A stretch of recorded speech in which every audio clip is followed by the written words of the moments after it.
విఘ్నేశ్వర షణ్ముఖ పార్వతి సమేత పరమేశ్వరాయ నమః. Ramadevi astro and వాస్తు ఛానల్ని వీక్షిస్తున్న ప్రేక్షకులకు స్వాగతం. మార్చి మాసంలో గ్రహ సంచారం ఈ విధంగా ఉంది.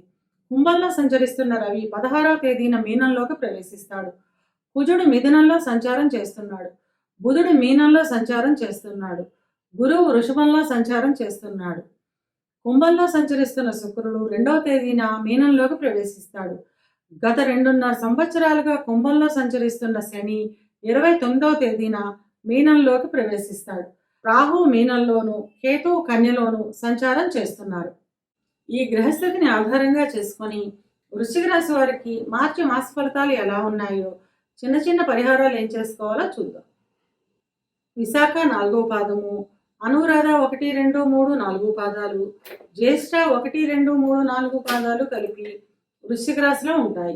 వృశ్చిక రాశికి అధిపతి కుజుడు. వృశ్చిక రాశి వారికి మాసం మిశ్రమ ఫలితాలు ఉంటాయి. స్థిరాస్తులను కొనుగోలు చేస్తారు. చిన్న చిన్న అనారోగ్య సమస్యలు ఉంటాయి.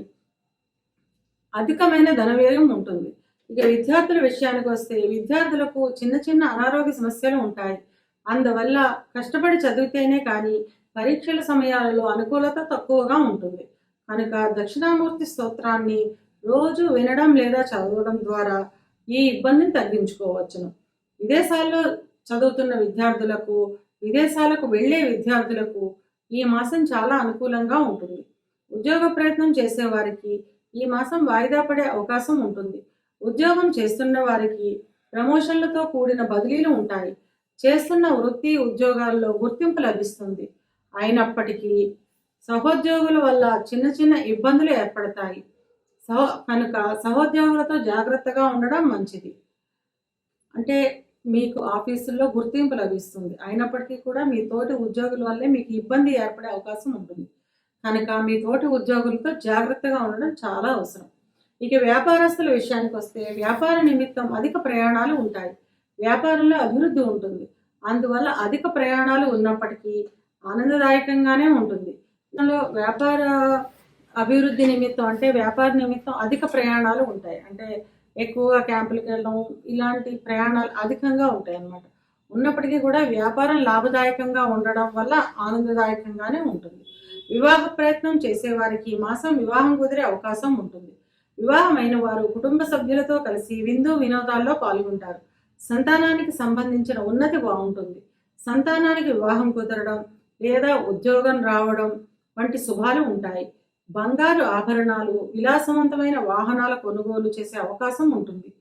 వృశ్చిక రాశి వారికి మాసం ముఖ్యంగా చెప్పేది మార్చి 29వ తేదీన కుంభంలో సంచరిస్తున్న శని మీనంలోకి ప్రవేశించడం వల్ల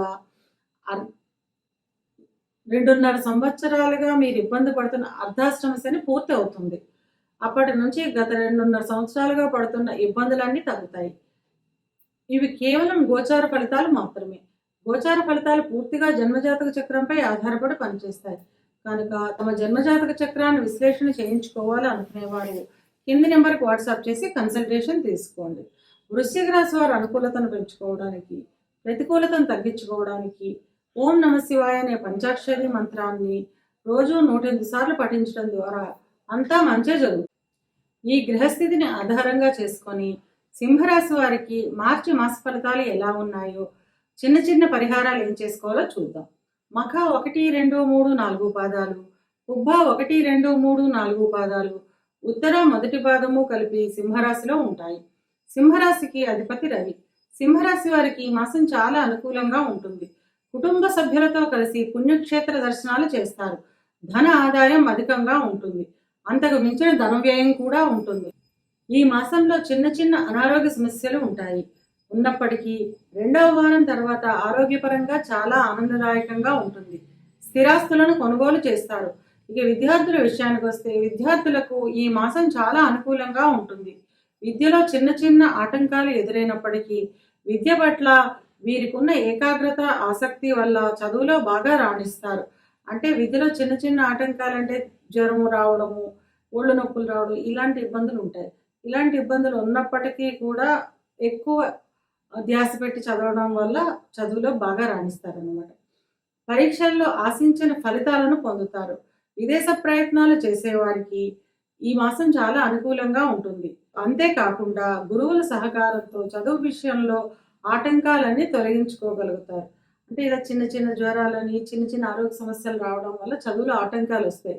వచ్చినప్పటికీ కూడా టీచర్ల సహకారంతో గురువులు ఎవరైతే ఉన్నారో విద్య బోధించే వాళ్ళు, ఆ టీచర్లు అంటాం కదా, వాళ్ళ సహకారంతోటి ఈ ఆటంకాలన్నీ తొలగించుకొని మంచి ఫలితాలను సాధించగలుగుతారనమాట. ఉద్యోగ ప్రయత్నం చేసేవారికి రెండవ వారం తర్వాత ఉద్యోగం లభించే అవకాశం ఉంటుంది. ఉద్యోగం చేస్తున్న వారికి మిశ్రమ ఫలితాలు ఉంటాయి. కార్యాలయంలో పరిస్థితుల్లో మూడవ వారం నుంచి అనుకూలంగా ఉంటాయి. ఈ మాసం మొదట్లో కార్యాలయాల్లో చిన్న చిన్న సమస్యలు ఉంటాయి. ఆ సమస్యలన్నీ మూడో వారం నుంచి అనుకూలంగా మారుతాయి అన్నమాట. వృత్తిపరంగా మార్పు కోరుకుంటున్న వారు మూడో వారం వరకు వేచి ఉండడం మంచిది. మూడో వారం తర్వాత మీ వృత్తిలో ఎదుగుదల లేదా మెరుగైన పరిస్థితి ఉంటుంది. మీరు కోరుకుంటున్న స్థానాన్ని పనులలో ఒత్తిడి, ఆటంకాలు పూర్తిగా తగ్గుతాయి. అంటే ఎవరైతే ట్రాన్స్ఫర్ల గురించి ఎదురు చూస్తున్నారో లేదా ప్రమోషన్స్ గురించి ఎదురు చూస్తున్నారో వాళ్ళు మూడో వారం వరకు వేచి ఉండాలి. అంటే మూడో వారం తర్వాత అవన్నీ వచ్చే అవకాశం ఉంటుందన్నమాట. ఎవరైతే స్థాన మార్పు అంటే ట్రాన్స్ఫర్ల గురించి ఎవరు ఎదురు చూస్తున్నారో, ప్రమోషన్ల గురించి ఎదురు చూస్తున్నారో అవన్నీ మూడో వారంలో వచ్చే అవకాశం ఉంటుందన్నమాట. ఉద్యోగ నిమిత్తం విదేశాలకు వెళ్ళాలి అనుకునే వారికి ఈ మాసం చాలా అనుకూలంగా ఉంటుంది. ఇక వ్యాపారస్తుల విషయానికి వస్తే ఈ మాసం వ్యాపారం చాలా అనుకూలంగా ఉంటుంది. కొత్త వ్యాపారాలను ప్రారంభించడం లేదా కొత్త ఒప్పందాలపై సంతకం చేయడం, వ్యాపారాన్ని విస్తరించడం వంటి పనులు చేస్తారు.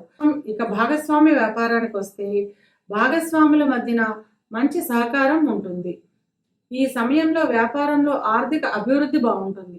పెట్టిన పెట్టుబడులపై మంచి రాబడి ఉంటుంది. వివాహ ప్రయత్నం చేసేవారికి రెండవ వారం తర్వాత వివాహం కుదిరే అవకాశం ఉంటుంది. వివాహం అయిన వారు కుటుంబంతో కలిసి ఆనందంగా ఆహ్లాదంగా గడుపుతారు. కుటుంబ సభ్యులతో కలిసి పుణ్యక్షేత్ర దర్శనాలు చేసుకుంటారు. మీ జీవిత భాగస్వామికి ఉద్యోగంలో అభివృద్ధి ఉంటుంది. అంటే మీ జీవిత భాగస్వామి ఉద్యోగం చేస్తూ ఉన్నట్టయితే కనుక ఆవిడికి అభివృద్ధి బాగుంటుంది. ఆవిడికి ప్రమోషన్ వచ్చే అవకాశం ఉంటుందన్నమాట. ఈ మాసం ఆర్థికంగా చాలా అనుకూలంగా ఉంటుంది. ఎప్పటి నుంచో ఉన్న చిన్న చిన్న అనారోగ్య సమస్యలు ఈ మాసం తగ్గుముఖం పడతాయి. ఇక సింహరాశి వారికి ఇక ముఖ్యంగా చెప్పేది మార్చి 29వ తేదీన శనిగ్రహ స్థాన మార్పు ద్వారా వీరికి అష్టమ శని ప్రారంభం అవుతుంది. అష్టమ శని ప్రారంభమైనప్పటి నుండి ఆకస్మిక అనారోగ్య సమస్యలు, ఆకస్మిక ధన వ్యయము ఉంటుంది. ఇవి కేవలం గోచార ఫలితాలు మాత్రమే. గోచార ఫలితాలు పూర్తిగా జన్మజాతక చక్రంపై ఆధారపడి పనిచేస్తాయి కనుక తమ జన్మజాతక చక్రాన్ని విశ్లేషణ చేయించుకోవాలి అనుకునేవారు కింది నెంబర్కి వాట్సాప్ చేసి కన్సల్టేషన్ తీసుకోండి. సింహరాశి వారి అనుకూలతను పెంచుకోవడానికి, ప్రతికూలతను తగ్గించుకోవడానికి సోమవారం రోజున శివునికి అభిషేకం చేయించడం ద్వారా అంతా మంచిగా జరుగుతుంది.